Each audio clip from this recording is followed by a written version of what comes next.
27 may tarixində Azərbaycan Kinematografçılar İttifaqının təşkilatçılığı ilə gənc rejissor Mirvüqar Abdulovun filmləri nümayiş olunub. Bu əslində bizdə silsilə tədbirlər olur. Artıq neçə ildir keçiririk. Burada həm xarici filmlərə yer veririk, həm klassik filmlərimizə, həm dünyanın klassik filmlərinə, eyni zamanda yerli rejissorların filmlərinə yer veririk və hər dəfə də belə maraqlı filmlər görəndə biz çox xoşbəxt oluruq. Çünki bunun içərisində biz kino adına bir parıltı görürük, bir perspektiv görürük və Mirvüqarın filmləri Yaxşı Gecə filmi, ümumiyyətlə 3 filmi, üçü də mənim xoşuma gəldi. Çünki bayaq orada da qeyd elədim ki, Mirvüqarın ən önəmli cəhətlərindən biri onun öz yaşına, dünya görüşünə, həyat təcrübəsinə uyğun filmlər çəkilməlidir. Çünki bizdə elə rejissorlar var ki, mütləq şəkildə bayaq da o filmlərdən birində dedik ki, Tarkovski olmaq eşqinə düşür, nə bilim, Kurosawa olmaq eşqinə düşür və nəticədə onun çəkdiyi film, belə deyək, kinoya bir karikatura kimi belə deyək, alınır. Amma Mirvüqarın filmlərində məhz səmimiyyət, insana toxunan məqamlar ona görə var ki, o məhz özünün bildiyi hekayələri, bildiyi mühiti çəkir.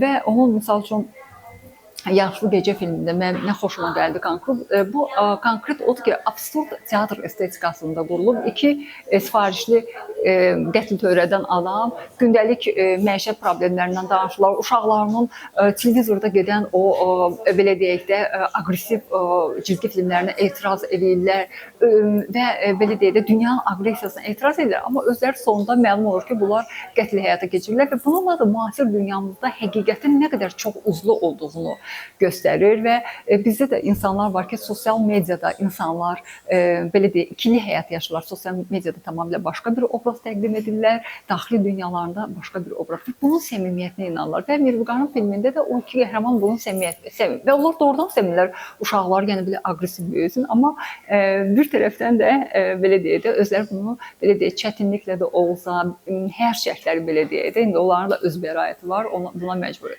Və Ağqara və Poetika filmi mən bayaq da dedim ki, bu daha çox belə peşəkar auditoriya onu daha yaxşı başa düşər. Çünki bayaq dediyim məsələni deyim ki, yəni mütləq şəkildə bizim rejissorlar öz bildiyi mövzuları, mühitini çəkməlidirlər də və bəzən bizdə rejissorlar, aslında bəlkə dünyada da belədir ki, öz boylarından hündürə atırlar və dərhal erkən yaşlarında Tarkovski Antonini olması, amma başa düşmürlər ki, Tarkovski Antonini olmaq üçün uzun bir yol gəlməlidir və bu əlbəttə ki, bir də orijinal sənin baş bucağın olmalıdır, sənin kino dilin olmalıdır. Həm kino təcrübən, həyat təcrübən və Mirvüqar buna belə deyək, çox maraqlı tərzdə bir ironiya edir və üçüncü filmdə, Lent filmdə mənim çox xoşuma gələn cəhətlərdən biri İncəsənət Universitetinin tədrisinə çox belə deyək, incə şəkildə, çox qabarıq göstərmədən oradakı tədrisin keyfiyyəti probleminə toxunur və iki fərqli dünyanı göstərir. Əcnəbi qızla yerli Azərbaycanlı oğlan arasında həm dünyanın fərqləri, həm rəqəmsal dünya ilə analoq dünyası olanda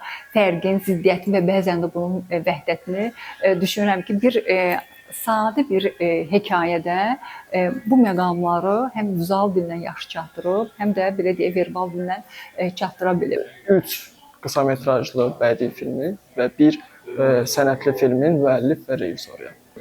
Lent filmini daha əvvəl təqdim olunub, hansı ki, bu 2 dəfə bir bizim belə deyək, şəxsi Salam Sinema Yaradıcılıq Mərkəzində filmin təqdimatı olub. Daha sonra Bakı Beynəlxalq Film Festivalında Lent filmi əsas 7-likdə qısa metrajlılar 7-liyində iştirak edir. Və indi də ən sonunda burada Kinematografçılar İttifaqının dəstəyi ilə sinema filosu göstərilir. Və digər filmlər isə xeyr, digər filmlər daha lokal, öz belə deyək, dostlarımız arasında daha çox göstərilib, amma çox sevindirici haldır ki, bu gün böyük pərdədə də bu filmləri gördük. Bu həqiqətən məni rejissor olaraq çox sevindirir. Açıqcası ən həyəcanlı olduğum yeri idi bu. Çünki filmlər belə deyək, başlamamışdan qabaq içində bir həyəcan var ki, bəlkə də insanlar bəyənməyəcək və tənqid olunacaq. Təbii ki, tənqidlərə açıq olmalıyıq, amma daha sərt tənqidlər olacaqdı. Açığı biraz çəkinirdim və çox gözləmədiyim bir şey oldu. Həqiqətən insanlar çox bəyəndilər və müsbət fikirlər səsləndirdilər. Bu da həqiqətən məni çox həvəsləndirir, sevindirir. Yəni çox gözəl hiss edirəm hal-hazırda özümü. Sonda Sevda Sultanovanın moderatorluğu ilə filmlərin müzakirəsi baş tutub. Nərgiz Abbasova, Narbaxşı. Brat, mən fikrim, ideyam yoxdur axı. Mən prosto çəkmişəm ya qardaşım. Hələ də semestrdir də ona görə. Ay, yox, yox, qoymuram buna, taq qoymuram.